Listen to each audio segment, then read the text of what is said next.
Why did Rome fall? The truth behind the collapse of a great empire. Imagine a world where one nation rules nearly the entire known civilization. Its army is invincible. Its roads stretch to the farthest corners of the globe, and its culture and laws shape the lives of millions. It feels eternal, until suddenly, it all crumbles. The greatest empire in history collapses into chaos. Its capital sacked, and its last emperor simply hands over power. How is this possible? Why did the Roman Empire, which dominated for centuries, vanish overnight? The answers are here. And yes, this isn't just history. It's an ancient drama series with intrigue, betrayals, and even comedic moments. Let's dive in. How Rome became an empire. Rome started as a republic where power belonged to the people, or so they claimed. Over time, one man decided democracy had run its course. Julius Caesar. In 49 BC, he crossed the Rubicon, declaring, "Alia iacta est," basically, "Let's roll." Caesar became dictator, launched military campaigns, and strengthened Rome. But his ambition threatened the elites, and in 44 BC, he was assassinated by conspirators, including his friend Brutus. Yes, it too brute wasn't just Shakespearean flair, it was real drama. After a civil war, Caesar's adopted son Octavian emerged as Rome's first emperor, Augustus.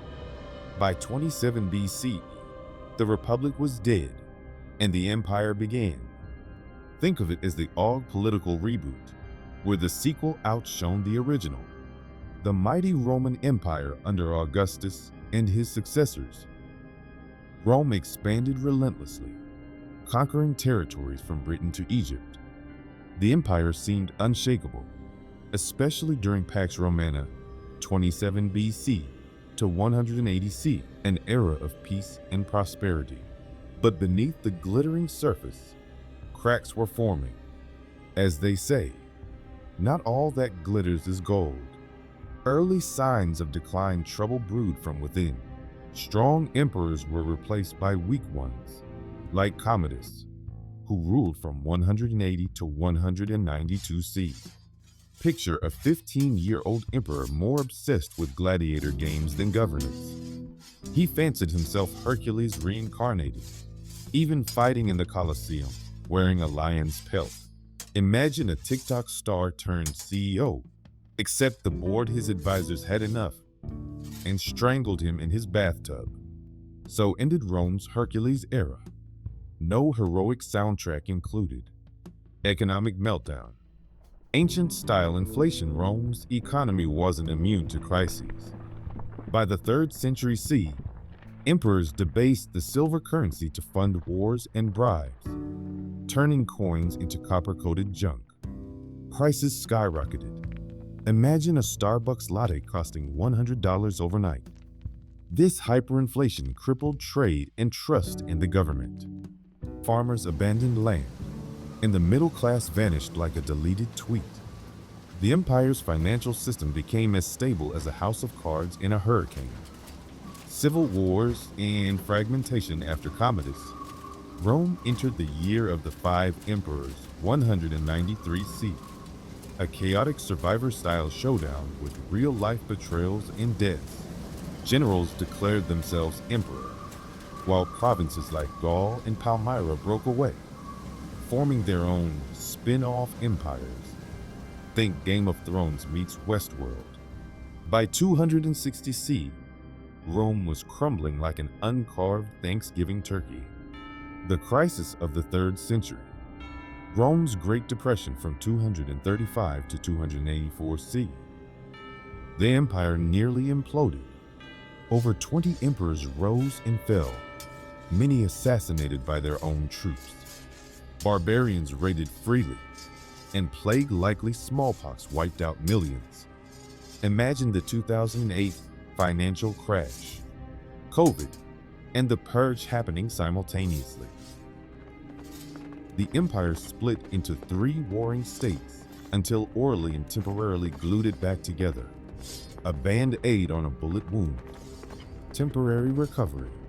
Sort of emperors Aurelian 270 C and Diocletian 284 C tried to fix things. Aurelian reclaimed rebel territories and built Rome's iconic walls. Diocletian introduced the Tetrarchy, a four-person ruling system. But instead of one crisis, Rome now had four competing leaders. It's like splitting a pizza, but everyone fights over the slices. Military reforms. From patriots to mercenaries, Rome's army once relied on citizen soldiers loyal to the state. By the 4th century, it was packed with paid mercenaries, foreigners who'd switch sides for better pay. Think of it like outsourcing the US military to private contractors, who worked for the highest bidder.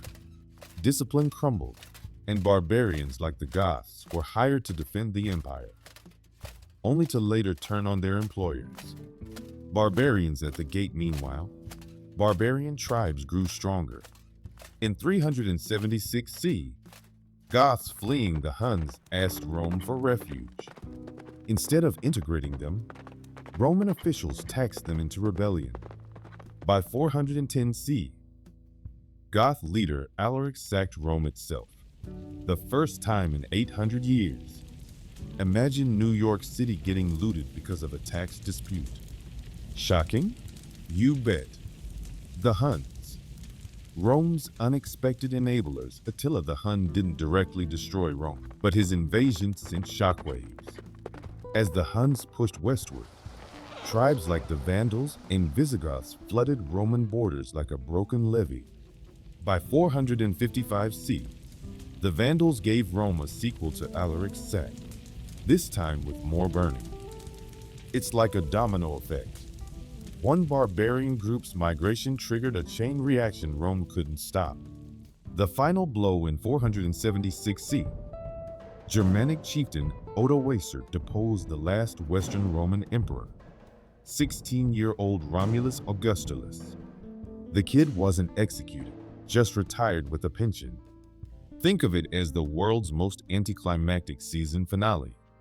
But Rome's legacy lived on in the Byzantine Empire, the spin-off that lasted another 1,000 years, and through its roads, laws, and the Catholic Church.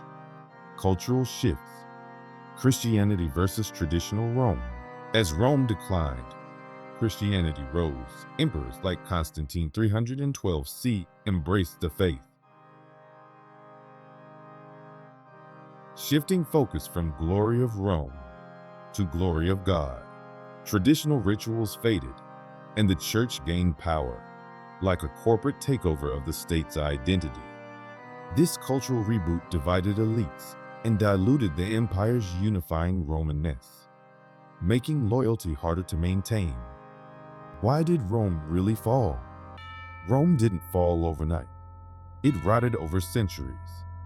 Corruption, economic collapse, civil wars, and a mercenary army that cared more about paychecks than patriotism eroded its core. Provinces stopped identifying as Roman, and leaders prioritized self-interest over unity. When the barbarians came, no one rallied to save the empire. It was every man for himself. Sound familiar? Cough, modern politics cough. What remains of Rome? While the Western Empire fell, its DNA survived. The Byzantines kept the flame alive until 1453. Roman roads? Still used today. Talk about infrastructure goals. The Catholic Church became a medieval superpower, and Roman law shaped modern governance. Even the US Capitol's architecture screams Roman fanboy. Rome's story isn't just ancient history, it's a warning. Empires collapse from within. Corruption, division, and bad leadership are the real barbarians. So, which modern empires might follow Rome's path? What can we learn to avoid reruns of this disaster? Drop your thoughts below, smash that like button, and subscribe for more history deep dives. Remember, even great empires fall, but their legacies and roads endure.